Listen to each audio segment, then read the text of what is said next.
বাজে ভোর 4:08 আর ভোরবেলার মুম্বাইটা ঠিক এই রকম দেখতে লাগছে। এই জায়গাটা কিন্তু আমরা কম বেশি সকলেই দেখেছি বিভিন্ন সেলিব্রিটির ফটো বা ভিডিওতে, কারণ আমরা সকাল সকাল ভোর ভোর পৌঁছে গেছি মুম্বাই ইন্টারন্যাশনাল এয়ারপোর্টের টার্মিনাল 2-তে। আর এখান থেকেই আমাদের ব্যাঙ্গালোর আসার ফ্লাইট রয়েছে ভোর 5:55-তে।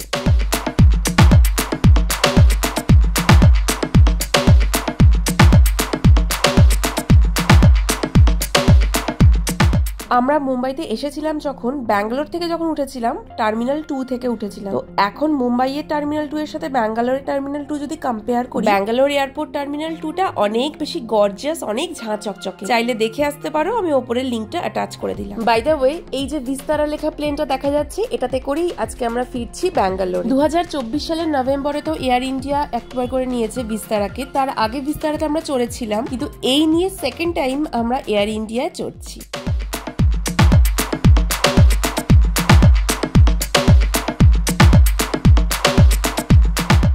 এখন ঘড়িতে বাজে সকাল 5:35। আমরা যে যা সিটে বসে পড়েছি, আর আমি পেয়েছি উইন্ডো সিট। কিন্তু ব্যাপারটা হচ্ছে বাইরে প্রচন্ড বৃষ্টি শুরু হয়ে গেছে, তো মনে হচ্ছে টার্বুলেন্স প্রচন্ড পরিমাণে হতে চলেছে। আর বলতে বলতে ফ্লাইট জাস্ট টেক অফ করল।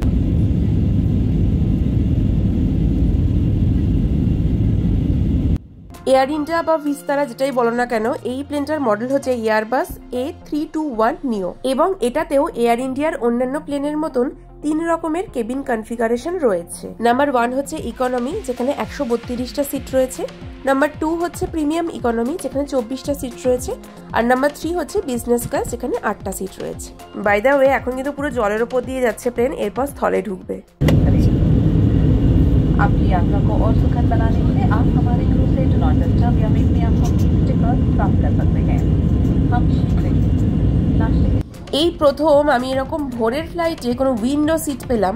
আর ঠিক সানরাইজ হবে এই রকম মুহূর্তে যখন জানলা দিয়ে তাকাই বাইরে, বিশ্বাস করবে কিনা জানি না, পুরো মনে হচ্ছে স্বর্গের ওপর রয়েছি।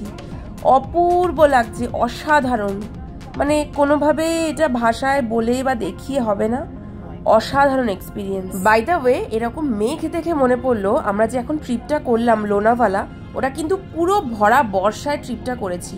তো ওই ভিডিও কিন্তু অলরেডি চ্যানেলে চলে এসেছে। তোমাদের সুবিধার জন্য আমি লিঙ্কটা ওপরে অ্যাটাচ করে দিলাম এবং ডেসক্রিপশন বক্সেও দিয়ে রাখলাম। যদি মিস করে থাকো তাহলে কিন্তু অবশ্যই দেখে নিও, নাহলে খুব বড় কিছু একটা মিস করে যাবে, এটুকু আমি বলতে পারি। ইতিমধ্যে আমার বাঁ দিকে কিন্তু সানরাইজ একটু একটু করে শুরু হয়ে গেছে। তো আমি যতটা পারি ক্যাপচার করার চেষ্টা করব এবং তার সাথে তোমাদেরকেও দেখাবো।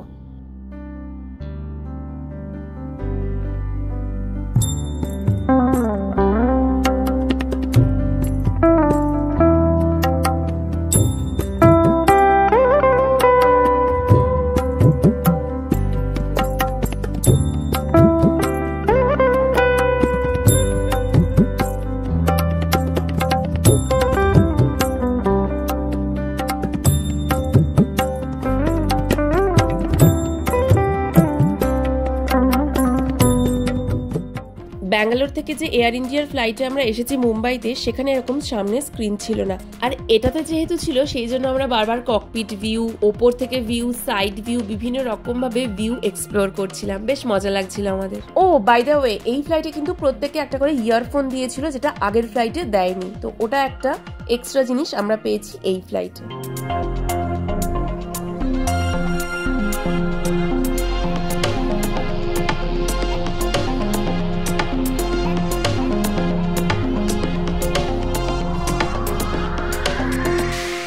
স্ক্রিনের ভিউ থেকে আমরা এটা বুঝতে পারছি যে কোলহাপুর থেকে হুব্বালি অবধি কিন্তু অল্টিটিউড বেশ হাই থাকবে, তারপর আস্তে আস্তে অল্টিটিউড কমতে থাকবে টুয়ার্ডস বেঙ্গালুরু। তো যাই হোক, অবশেষে চলে এসেছে আমাদের ব্রেকফাস্ট। তো ছোট্ট করে বলে দিই কি কি দিয়েছে। ফার্স্টেই দিয়েছে একটা টিস্যু আর ফর্ক এবং স্পুন প্লাস্টিকের, আর দিয়েছে একটা ছোট জল, আচ্ছা একটা টক দই দিয়েছে, একটা বান দিয়েছে, আর একটা বাটার দিয়েছে। এগুলো মোটামুটি কমন দেয়। এবার হচ্ছে মেন কি আইটেম দিয়েছে সেটা দেখার পালা। তো মেন ব্রেকফাস্ট আইটেম হিসেবে দিয়েছে একটা ডিমের অমলেট, তার সাথে একটা আলু টিক্কির বড়া, এবং একটা টমেটো দিয়ে গ্রেভি। তো পুরো এই জিনিসটা ব্রেকফাস্ট আইটেম হিসেবে দিয়েছে। তো একটা জিনিস আমার খারাপ লাগলো, এখানে যেহেতু ব্রেকফাস্ট চা বা কফি কিছু একটা এক্সপেক্ট করছিলাম, সেটা কিন্তু পাইনি। আর ওভারঅল কিন্তু ফুড ভালো লাগেনি। এর আগের ফ্লাইটে কিন্তু ফুড অনেক বেশি ভালো ছিল। এয়ার ইন্ডিয়াতে খাবার আসে হচ্ছে তাজ থেকে, তো কোয়ালিটি নিয়ে আমার কোনো ডাউট নেই, বাট খাবারটা ওভারঅল আমার ভালো লাগেনি আইটেমগুলো, দ্যাটস ইট। তো এখন বাজে 7:30, আমরা ল্যান্ড করে গেছি ব্যাঙ্গালোর টার্মিনাল 2-তে।